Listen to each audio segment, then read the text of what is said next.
Bonjour à tous et bienvenue dans cette nouvelle vidéo qui traitera de la deuxième partie de la création de notre tableau de bord pour vos stocks. Je vous invite, si ça n'est pas déjà fait, à visionner ma première vidéo à ce sujet, sinon vous n'arriverez pas à suivre. Mais tout d'abord, si vous souhaitez aller plus loin dans les explications, je vous invite à cliquer sur les liens de formation dans la description. Et si vous ne souhaitez pas rater mes vidéos sur la comptabilité, la finance et l'utilisation des outils tels qu'Excel dans le monde de l'entreprise, n'hésitez pas à vous abonner à la chaîne. Voilà tout, place à la deuxième partie de ce tutoriel. Et donc dans cette deuxième partie, on reprend le fichier là où on s'était arrêté. Donc on va faire de la mise en forme pour vous montrer comment on présente un tableau de bord, et en l'occurrence pour ces stocks. Alors vous allez sélectionner ici, dans votre colonne statut, la première colonne que vous voyez ici, avec les différents éléments. Allez, vous allez sélectionner, mettons jusqu'à la ligne à peu près 100. Vous allez choisir une mise en forme, en allant ici dans mise en forme conditionnelle. Vous allez dans barre de données ici et vous sélectionnez la barre de données qui vous convient le mieux au niveau des couleurs. Moi je propose celle-ci, barre de données verte. Pourquoi? Parce qu'on voit que lorsque le stock est suffisant, la case s'affiche en vert avec naturellement des courbes qui augmentent et qui baissent en fonction du stock. Regardez, par exemple, celle-ci est bien verte, celle-ci un peu moins, celle-ci encore moins. Et là, quand on est en déficit, ça devient rouge. Deuxième mise en forme conditionnelle, ça peut vous entraîner aussi à en faire de votre côté. Je vais écarter un petit peu voilà, la petite cellule. Vous sélectionnez cette colonne-là jusqu'à la ligne 100 à peu près pour y appliquer la mise en forme conditionnelle. Voilà. Vous remontez, vous allez dans mise en forme conditionnelle. Vous allez cette fois-ci dans règles de mise en surbrillance des cellules, texte qui contient.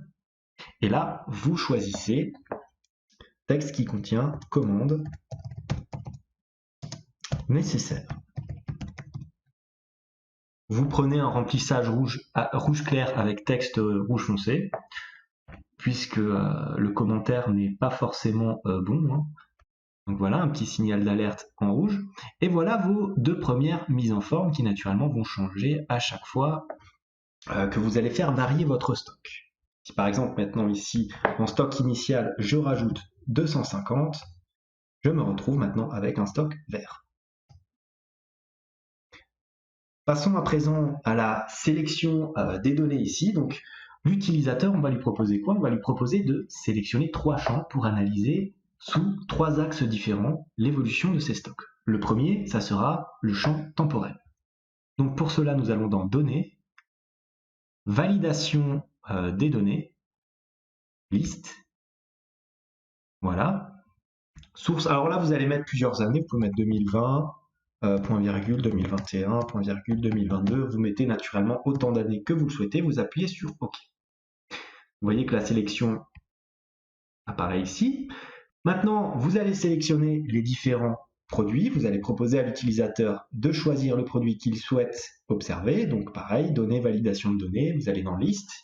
Ensuite, vous allez dans votre base de données ici. Vous sélectionnez les différents articles. Je vais aller dans Description plutôt que Référence, hein, parce que ça parle quand même à plus de gens. Vous appuyez sur OK. Ça apparaît ici. Et ensuite, le type de mouvement. Vous allez le proposer à l'utilisateur de choisir entre l'analyse des entrées et l'analyse des sorties. Entrée, point virgule, sortie, point virgule. Vous appuyez sur OK. Et donc vous vous retrouvez ici, si vous regardez bien, avec, si je prends par exemple 2021, un produit, on va prendre les oranges, type de mouvement qu'on veut analyser, les entrées. On va prendre ces 3 cellules, on va faire un petit peu de mise en forme, hein, c'est-à-dire qu'on va aller dans Accueil, on va y appliquer un petit peu de vert comme ceci, en gras. Et maintenant, ce qu'on va faire, c'est qu'on va mettre un graphique dans cette zone-là, graphique qui évoluera en fonction des différents éléments sélectionnés par l'utilisateur ici. Donc pour cela, regardez la petite astuce, on va mettre les mois ici, janvier, vous tirez juillet, ensuite voilà, août,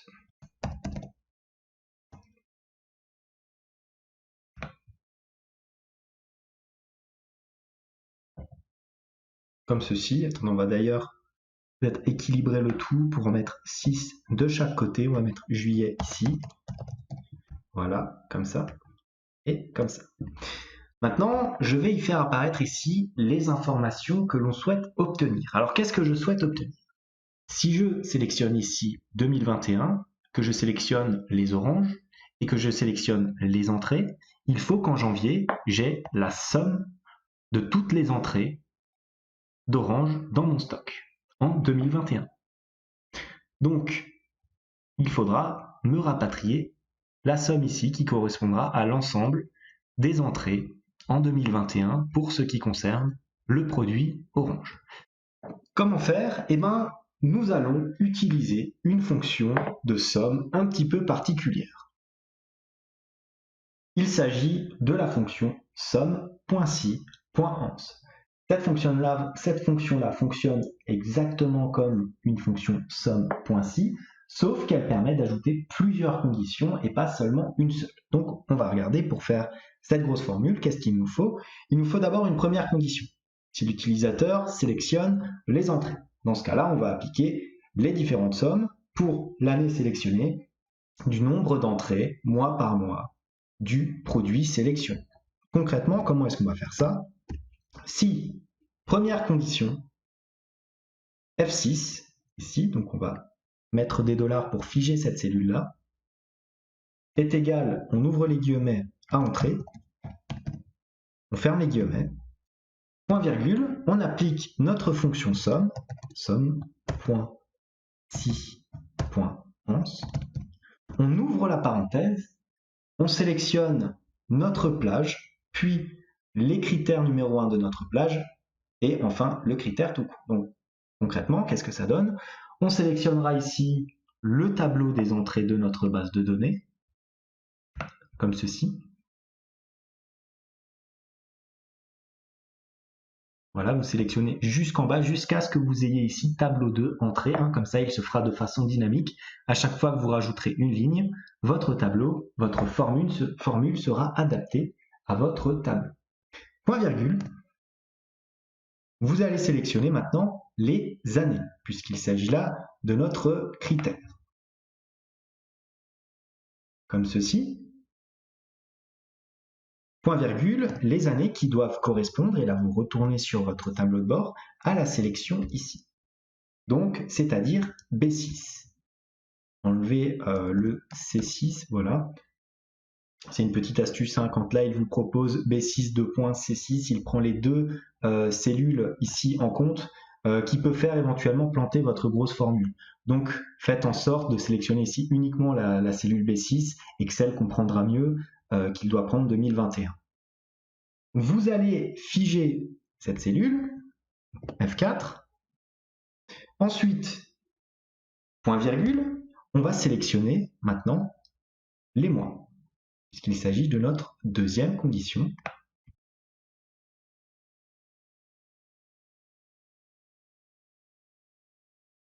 Comme ceci. Point virgule.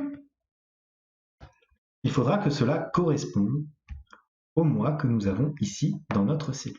Donc en D8, je rajoute un petit dollar pour figer. Non, je ne rajoute pas justement de dollars parce que cette cellule doit être tirée vers le bas. Ensuite, point virgule, troisième condition, il faut que le produit sélectionné corresponde au retour ici de notre fonction somme-si. Donc, nous allons dans notre tableau. Nous prenons la description de nos produits, comme ceci. Point virgule, vous allez dans votre tableau de bord et vous sélectionnez ici votre produit. Là, pareil, vous laissez juste le D6 comme ceci et vous mettez 2 $. Un avant le D, un après le D, afin que votre formule reste au même endroit. Et là, que se passe-t-il? Nous avons fini la première condition. On ferme la parenthèse, donc dans ce cas-là, si l'utilisateur a sélectionné entrée, donc nous avons ici la sélection qui va apparaître de la somme des entrées pour les oranges et pour l'année 2021. Maintenant, on va mettre un point virgule et remplir la deuxième condition. Si l'utilisateur ne sélectionne pas les entrées qu'il souhaite analyser les sorties.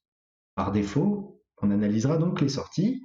Et pour cela, nous allons rouvrir une somme .si.rance. On ouvre la parenthèse, on sélectionne notre colonne de sortie. Ça fonctionne exactement que pour la première partie des entrées, sauf que là, ça va concerner les sorties.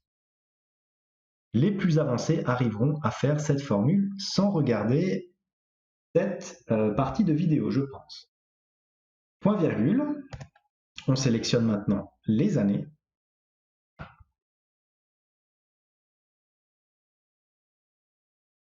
Comme ceci, voilà.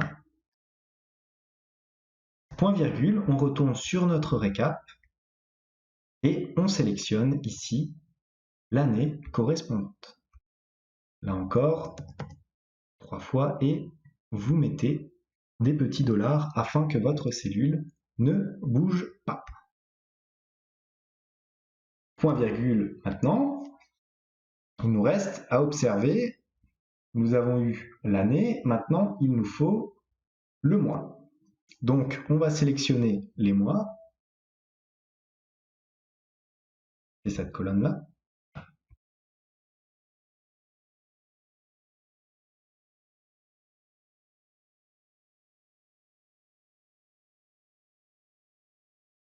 Point virgule, on retourne dans notre petit tableau de bord et là on sélectionne naturellement notre mois qui lui ne doit pas bouger, donc on le laisse ici en D8, point virgule, on retourne dans notre tableau de bord, dans notre base de données, pardon, on sélectionne la description,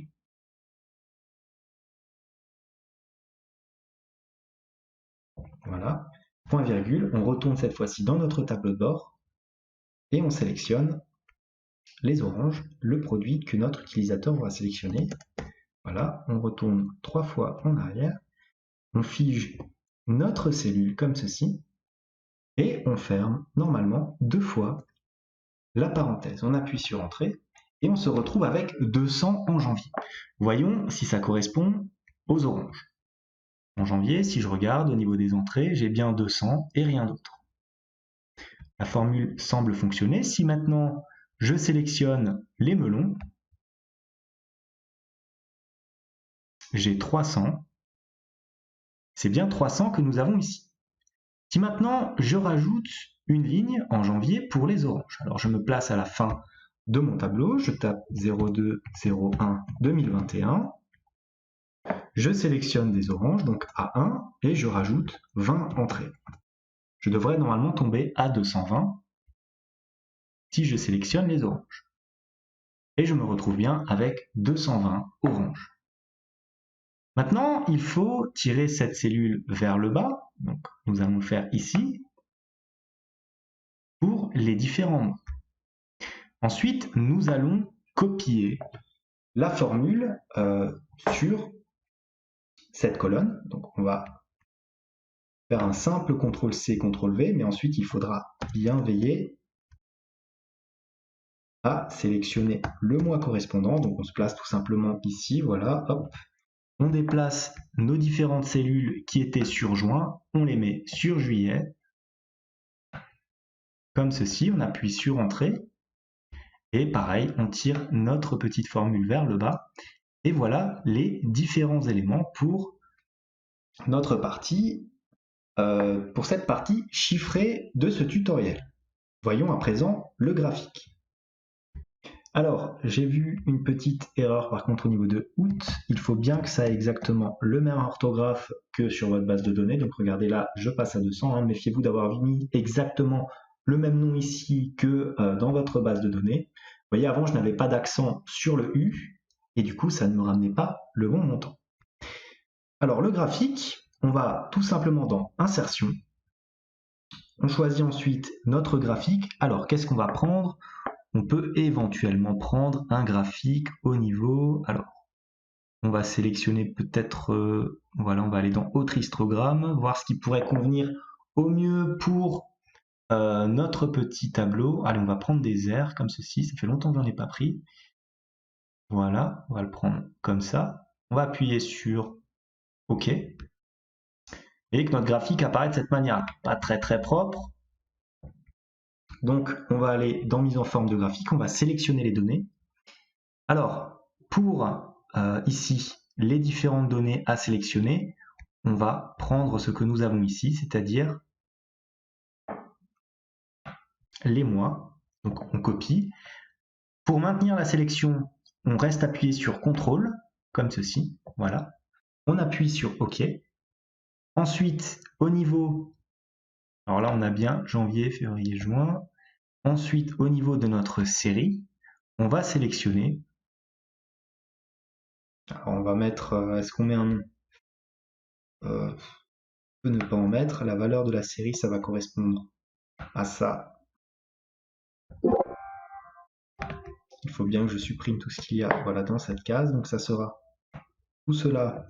On reste appuyé sur CTRL et on sélectionne ensuite tout ça. Donc vous voyez, vous avez vos infos ici, pas besoin de mettre de nom, on laisse les chiffres. Vous appuyez ensuite sur OK. Vous appuyez encore une fois sur OK. Vous allez maintenant ici dans le petit plus et vous allez désélectionner tout ce que vous ne souhaitez pas. Titre du graphique, pas besoin, on a déjà notre titre de gestion des stocks. On enlève aussi le quadrillage ici, mais on peut laisser, je pense, les mois naturellement. Donc maintenant, il suffit, alors on va aussi enlever les bordures du graphique, donc on fait clic droit, contour ici, sans contour. On a vraiment un graphique invisible. Voilà. On le met dans le cadre prévu à cet effet.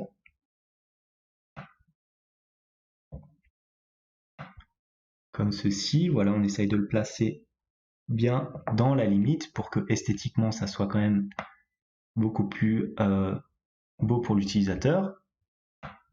Voilà, on le tire un petit peu.